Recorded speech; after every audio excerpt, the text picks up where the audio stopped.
Hari Om. Welcome to the class Life Processes Part 6. Today we are going to learn about respiration. Do you know what is respiration?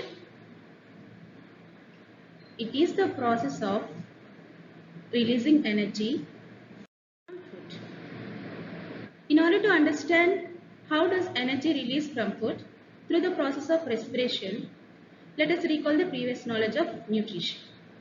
In the previous videos of life processes, we have discussed about nutrition, which is one of the life processes, isn't it? There what we have learned, we take food, then the food gets digested partially in the stomach and completely in the intestine, right? Then what happened to that digested food? That is absorbed by the walls of intestine, where we find millions of finger-like projections called villi. Do you remember all that? Then the absorbed food reaches to each and every cell of the body and it gets assimilated by the cell. Assimilation means that is utilized by the body to do so many biological activities in the form of energy. Do you remember all this process happening in the nutrition? Then my question is, how this energy is released inside the cell from the absorbed food? During nutrition, only digestion of food takes place. That means breakdown of complex substances to simple molecules is called digestion. You all know that. That is happening during nutrition. Then from that digested food, how do we get energy? Then you can understand, during respiration, energy is released from the digested food. Next. Before going to know that, what is respiration? Let us remind once again. The process of releasing energy from the food is called respiration. Then after nutrition, here respiration takes a vital role in releasing energy from the food. The process of respiration involves taking in oxygen-rich air into the cells, and then using that oxygen-rich air for releasing energy by burning food. Releasing of carbon dioxide and water, which are the waste products from the body. Do you know, we inhale oxygen during respiration and we exhale carbon dioxide, which is the waste product produced inside our body. So in a simple way, we can also tell that respiration is nothing but exchange of gases. Here you might have a doubt. Is respiration same as breathing? No. Then, how does respiration differ from breathing? Let us discuss about that. Respiration is a biochemical process in which cells of an organism obtain energy by combining oxygen and glucose, resulting in the formation of carbon dioxide, water and ATP. ATP means it is the currency of energy in the cells. ATP abbreviation is adenosine triphosphate, which is the another name for energy in the case of biological cells. It occurs in both extracellular and intracellular condition. That means respiration takes place both in extracellular, outside the cell, and inside the cell. And next one, enzymes action involved. Enzymes are involved in this process. What is meant by enzyme?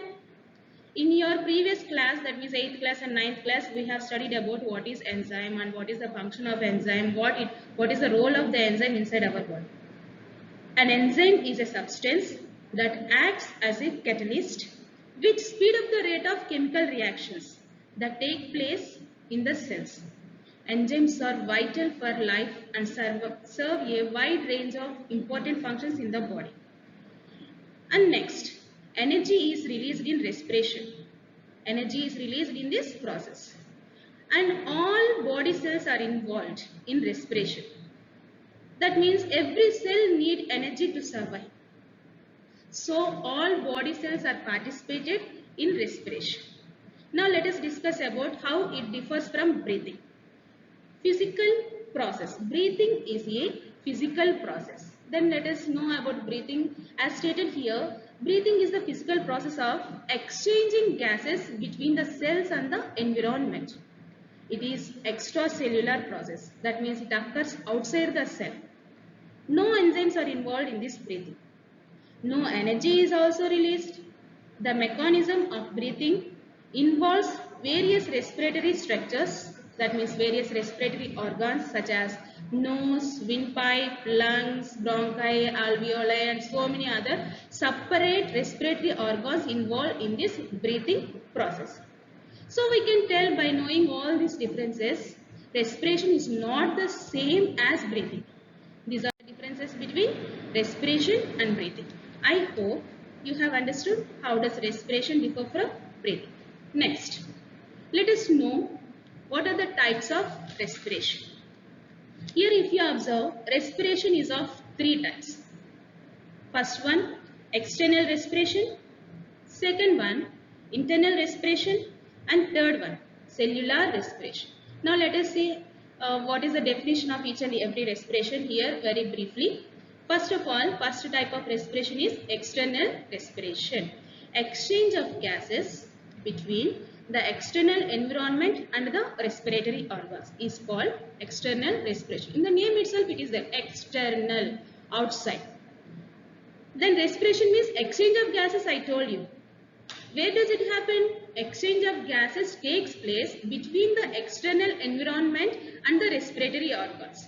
It is also known as breathing, refers to a process of inhalation of oxygen from the air into the lungs and expelling carbon dioxide from the lungs to the air. This is the exchange of gases takes place between environment and the respiratory organs. We inhale oxygen through some of the respiratory organs. From where? From the outer environment, and also releasing the carbon dioxide from the lungs into the air only, again into the atmosphere, which is external.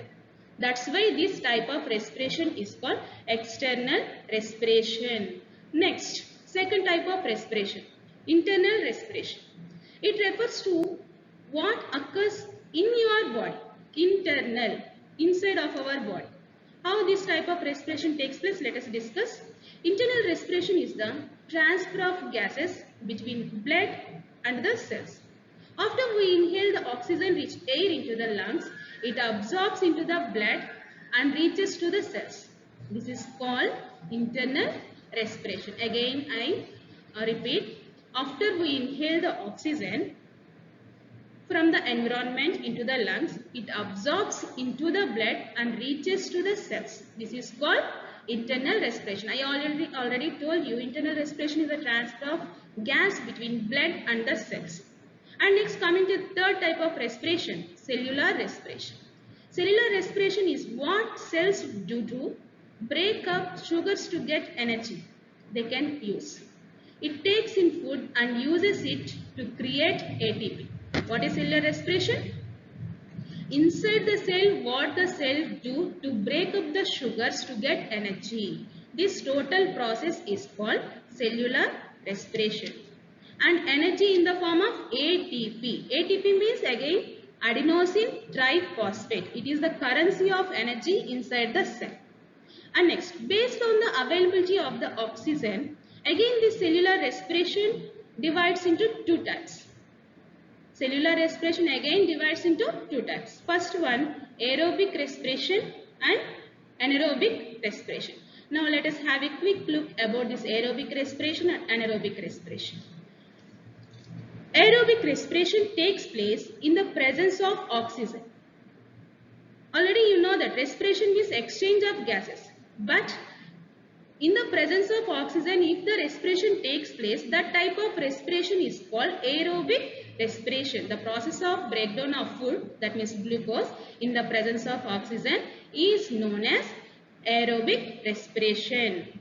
It starts in the cell cytoplasm and continues in the mitochondria of the cell. That means we can tell that aerobic respiration takes place in the cytoplasm of the cell and continues in the mitochondria of the cell. You know that cytoplasm and mitochondria, these are all the cell organelles which are present inside the cell. And next, coming to the third important point under aerobic respiration, Aerobic respiration produces a lot of energy in the form of ATP. During aerobic respiration, that means the respiration which takes place in the presence of oxygen, it produces lot of energy in the form of ATP. And what are the end products of this aerobic respiration? After completion of aerobic respiration, it releases carbon dioxide, water and energy. And which type of organisms perform this type of aerobic respiration? All organisms, which includes plants, animals, even human beings also perform aerobic respiration. Now coming to the second type of cellular respiration. What is that?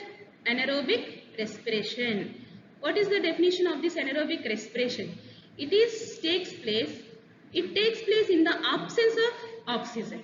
Sorry, here instead of oxygen I have typed respiration. Please correct it. In the absence of oxygen, if the respiration takes place, that is called anaerobic respiration. And where does it take place? It occurs in the cytoplasm of the cell. And next important point under anaerobic respiration, it produces, when compared to aerobic respiration, it produces less amount of energy, that means ATP per one glucose molecule. And next, what are the end products of this aerobic respiration? Are lactic acid or ethanol, and also carbon dioxide and energy. And which type of organisms perform this anaerobic respiration? For example, yeast and some anaerobic bacteria, and also seals, whales, which are aquatic animals which live very deep in the ocean. They also perform an anaerobic respiration. Now I hope you understood what are the types of respirations. Three types of respirations are there: external, internal and cellular respiration. Again, cellular respiration divides into two types: aerobic, anaerobic. And we have seen what are the important key points under aerobic and anaerobic. Do you know? Next one. Let us see here how this anaerobic respiration and aerobic respiration break down the glucose molecules to get energy. Let us see here how glucose break down through various pathways in different cell organelles. First of all, you all know that during nutrition, the simple forms of carbohydrates, that means glucose, reaches to each and every cell of the body. Do you remember that? Yes, after reaching these glucose molecules to the cell, how do energy releases from this cell? Let us see that. Here respiration takes place a very vital role. First of all, in the cellular respiration, 6 molecules of glucose is converted into 3 carbon molecule, which is called pyruvate. I hope you all know the chemical formula of glucose. What is the chemical formula of glucose? C6H12O6. How many carbon molecules are present in the glucose? Here, if you see this chemical formula, 6 carbon molecules are present. And this all takes place in the cytoplasm of the cell. This 6 carbon molecule of glucose in the cytoplasm of this cell, it is converted into pyruvate, which is 3 carbon molecule. Along with this 3 carbon molecule, energy is also released. And after that, here aerobic respiration, anaerobic respiration terms will come out. In the cell, if oxygen is available to that pyruvate, that means 3 carbon molecule, it undergoes, see the last arrow mark here, in the presence of oxygen. This pyruvate enters into the mitochondria for further breakdown of the glucose molecule. In the presence of oxygen, this pyruvate, which is 3 carbon molecule, is converted into carbon dioxide along with water and energy. That means breakdown of pyruvate molecule takes place here in the presence of oxygen by adding the oxygen molecule to the pyruvate. This process, addition of oxygen molecule to the pyruvate molecule, is called oxidation of food. Oxidation of food. Because of this oxidation of food, the pyruvate molecule break down into carbon dioxide, water and energy, where it takes place in the mitochondria of the cell. Suppose if oxygen is not available in proper conditions, then what is the situation to this pyruvate molecule? For example, if you see in our body, see the second arrow mark? In our muscle cells, what happened to that pyruvate in the absence of oxygen? This pyruvate breakdowns into lactic acid or ethanol. Lactic acid or ethanol, and also energy is released from this pyruvate in the absence of oxygen. Or in the case of another organisms like yeast, in the absence of oxygen in yeast, it releases ethanol, carbon dioxide and energy. Which one converted into ethanol and carbon dioxide energy? Pyruvate. Next, I hope you have understood the breakdown of glucose in different various parts in cell and in the cell organelles. Next, do you know plants also respire like other organisms? How do plants take in oxygen? Just like all other living organisms, plants too respire through a small tiny pore which are present on the lower surface of the leaf. You all know that. Leaves contain very small pores which are called stomata. Through these small pores, leaves inhale oxygen and leave out carbon dioxide. What I am telling here? Inhale oxygen and exhale carbon dioxide. Then you might have a doubt. You have learnt plants intake carbon dioxide and leave out oxygen during photosynthesis. In the presence of sunlight, they prepare their own food in the presence of chlorophyll. Already we have learned this in the last life processes, that is nutrition. But now I am telling through stomata, plants intake oxygen and leave out carbon dioxide. What is this? Yes, you are right. Photosynthesis takes place during daytime in the presence of sunlight only. At that time, plants take carbon dioxide, what we exhale, and they utilize that carbon dioxide, they produce their own food and releases carbon oxygen into the atmosphere. But during night time, sunlight is absent. At that time, plants respire like other organisms. Through this stomata only, they intake oxygen and leave out carbon dioxide. And now let us see how respiration takes place in different organisms, which type of respiratory organs are involved in the respiration in different organisms. For example, if you see aquatic animals like fish, what are the respiratory organs in aquatic animals? Gills. Through gills, aquatic animals respire. This type of respiration is called gill respiration or branchial respiration. What do we call the gill respiration? It is also called branchial respiration. Which type of organisms perform this type of branchial respiration? Aquatic animals. Aquatic animals' respiratory organs are gills. Now let us see terrestrial animals. Terrestrial animals means the animals which live on land. This type of terrestrial animals perform respiration through specialized organs, specialized respiratory organs which are called lungs. The respiration which performed through the lungs, that type of respiration is called pulmonary respiration. Do you understand what is pulmonary respiration? If the respiration takes place through lungs, it is called pulmonary respiration. We observe pulmonary respiration in terrestrial animals only. Next, if you see amphibians. Amphibians means the animals which live both in water and on the land. Those are called amphibians. For example, frogs, salamanders, all this comes under amphibians. Amphibians respire through lungs when they live on the land, through skin when they live in the water. Already I told you respiration takes place through lungs is called pulmonary respiration. Then respiration takes place with the help of skin. It is called cutaneous respiration. Cutaneous respiration. That is called skin respiration we observe in amphibians like frogs. Next, if you see insects. On either side of the body, in the case of insects, they contain small pores. Those are called spirochetes. Through these hole-like structures, they respire oxygen into the body, and inside the body there is a specialized tubular system is present, which is called tracheal system, and this type of respiration is called tracheal respiration. And next, if you see the diagrams clearly, what are the respiratory organs in different organisms? If you see, this is the aquatic animal, fish. They contain gills to respire, and through the mouth they take water, the water which contains dissolved condition of oxygen, and they utilize that oxygen, dissolved oxygen inside the body, and leave out carbon dioxide through the gills.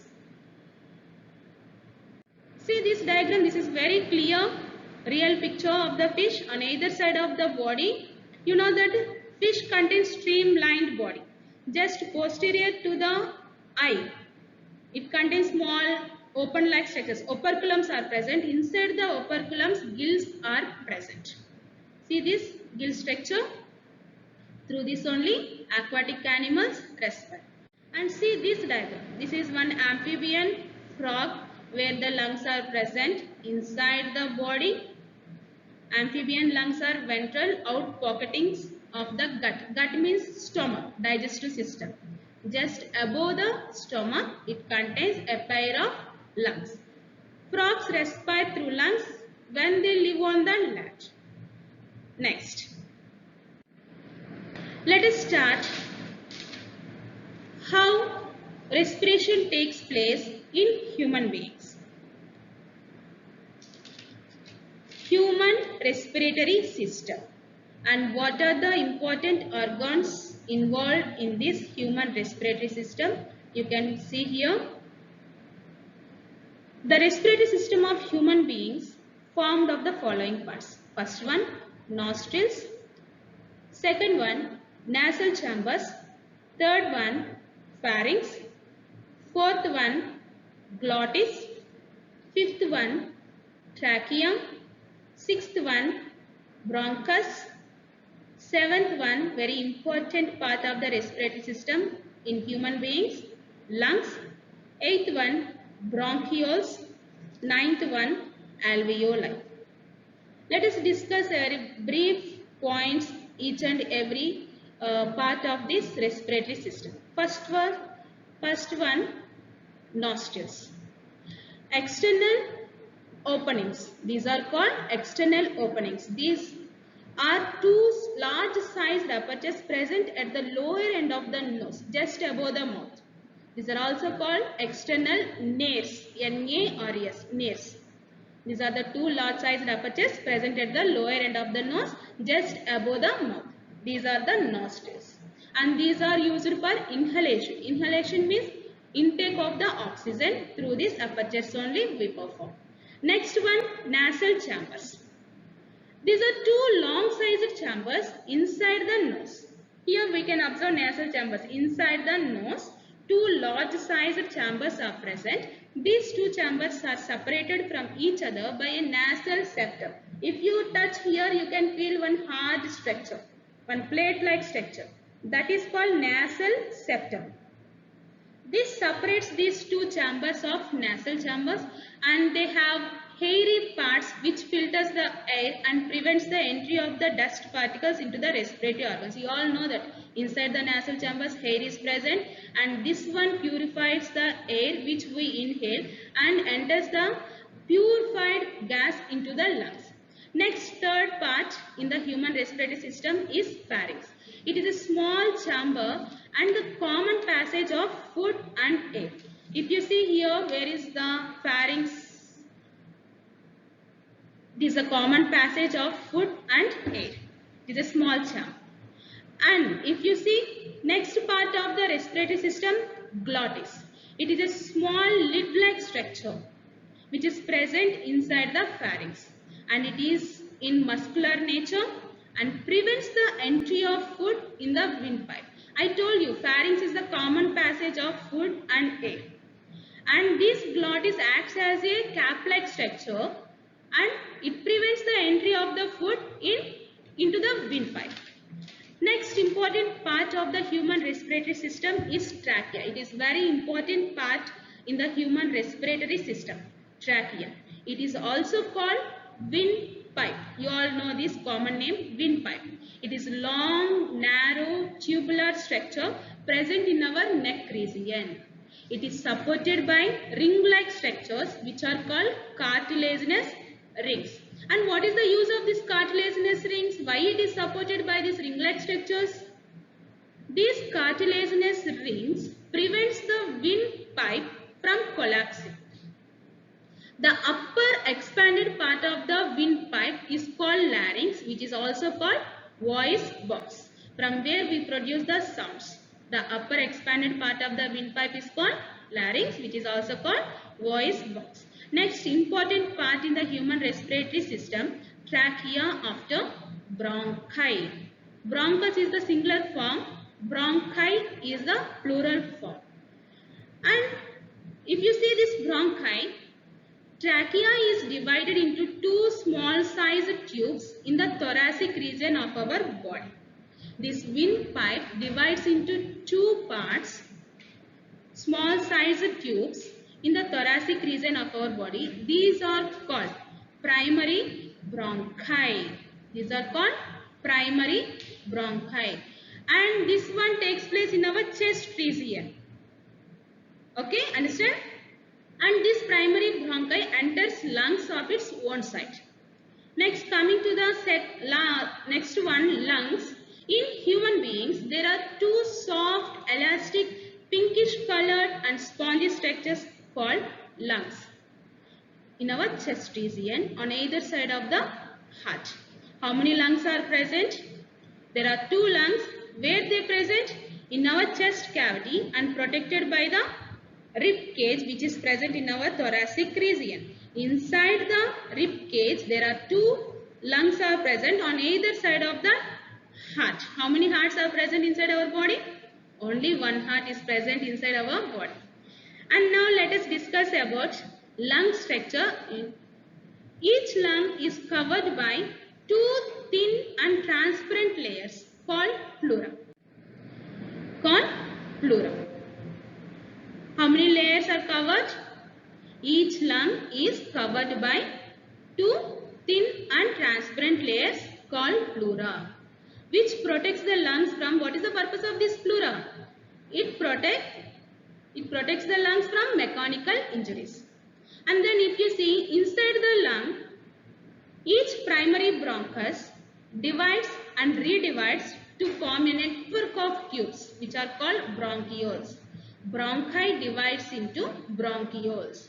The first bronchiole, that is called primary bronchi, and this primary bronchi divides, redivides and forms very finest bronchioles which are open into a sock-like structure, balloon-like structures called alveoli. If you see here in this picture, inside the lung, the finest part, the end part of the respiratory system where the exchange of gases takes place, those are called alveoli. Alveoli are small balloon-like structures and socket-like structures. Alveoli of lungs are the sites of respiration. There are about 750 millions of alveoli in both the lungs of man. These provide about 80 square meters surface area of respiration, which is about 50 times more than that of skin. So the lungs are designed to maximize the exchange of gases between the oxygen of air and carbon dioxide of blood. I hope you have understood the structure of human respiratory system. Now let us see here how respiration takes place in these respiratory organs. First of all, if you see this structure, what is the first part of the human respiratory system? External nostrils. Through these external nostrils, we inhale oxygen. And after that, this gas is purified in the nasal passage. See this second one? In the nasal passage, I already told you hair-like structures are present. Because of these hair-like structures, this oxygen gets purified and all dust particles are trapped here and purified gas sends into the lungs. And next, this purified gas passes through the pharynx and enters into the larynx and reaches the trachea, which is a tube-like structure present in our thoracic region. Again here I told you trachea divides into bronchi, primary bronchi. And next, each primary bronchi again divides and redivides into secondary bronchi and bronchioles. These are called bronchioles. We can call that one secondary bronchi, are also called bronchioles. And next, from these secondary bronchioles, air enters into the finest network of tubules, that is called tertiary bronchi, which is also called bronchioles. And again this bronchioles divides and redivides, very finest structure of tubules enters into the alveoli, which are called small balloon-like structures. Here this is the alveoli, is the site of the respiration. Now you have understood how air enters into the body from the outside environment to the lungs. This is the pathway of the respiration. Now let us see the internal structure of alveoli here in this picture. These are the alveoli which is in red color. See this, alveoli is the plural form. If you tell one thing, it is called alveolus. See here, bronchi divides into primary bronchi, and next secondary bronchi, and next tertiary bronchi, and finally it leads into the terminal bronchioles, and each terminal bronchiole opens into a balloon-like structure which is called alveolus. Spongy-like structures, balloon-like structures which are present in the lungs. And next, to understand the passage of oxygen in the respiration, in the respiratory system, please look at this video. Respiratory system.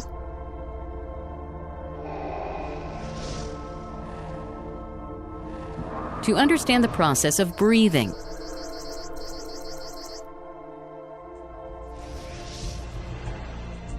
In humans, the main organs responsible for respiration are present in the thoracic cavity.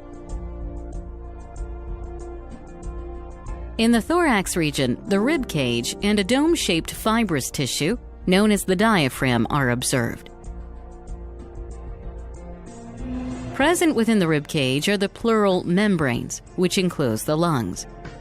The right lung is divided into 3 lobes: the right superior, right middle, and the right inferior lobe.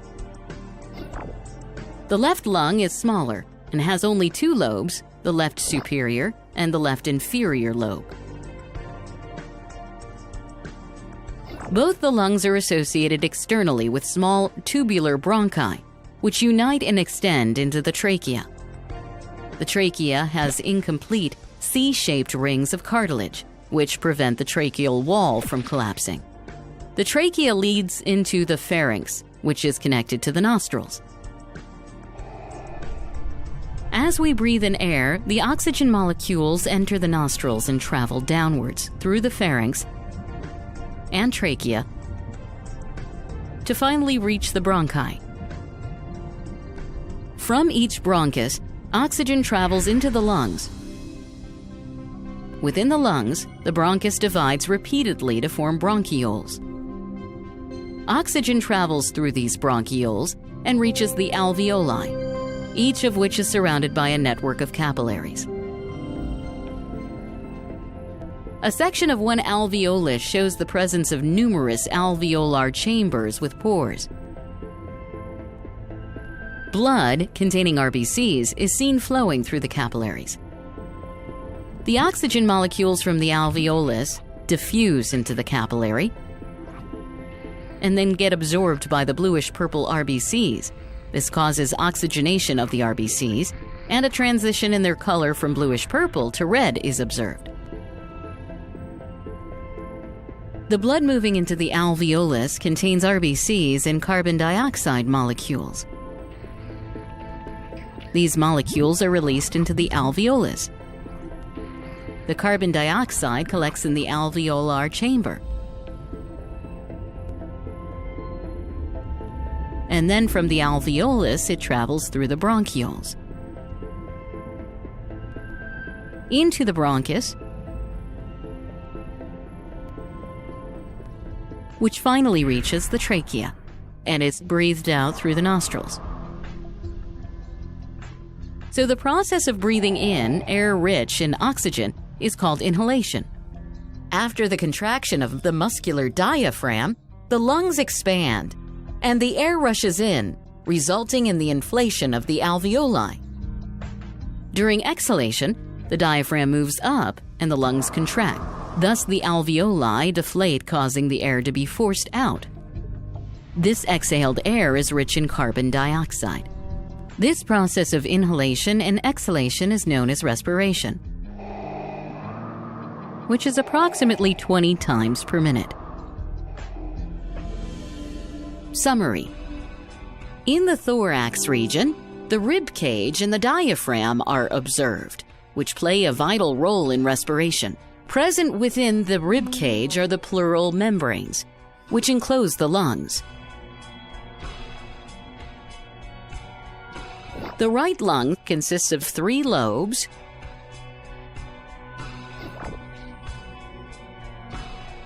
while the left lung has only 2 lobes. Both the lungs are associated externally with bronchi, which unite and extend into the trachea.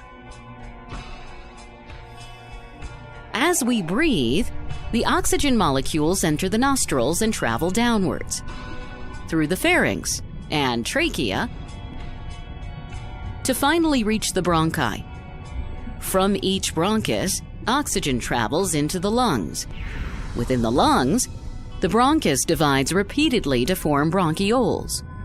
Oxygen travels through these bronchioles and reaches the alveoli, each of which is surrounded by a network of capillaries. As blood flows through the capillaries, the oxygen molecules from the alveolus diffuse into the capillary. This causes oxygenation of the RBCs.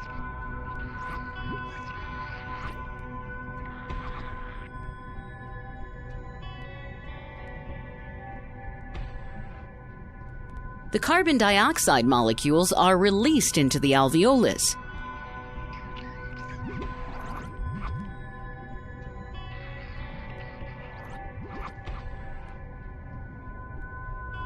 They are collected in the alveolar chamber, and then from the alveolus, it travels through the bronchioles.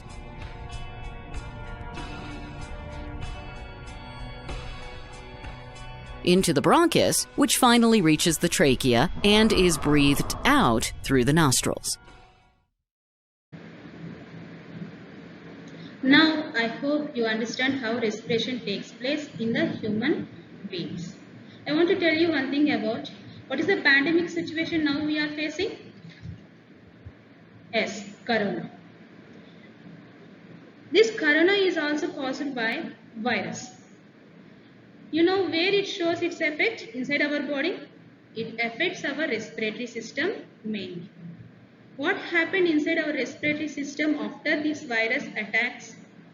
This virus makes the alveoli walls thin. Because of that thinness, exchange of gases does not take place properly at that stage. Then immediately inside our body proteins are present. You all know that whatever food we take, inside that food we get all nutrients like carbohydrates, proteins, fats.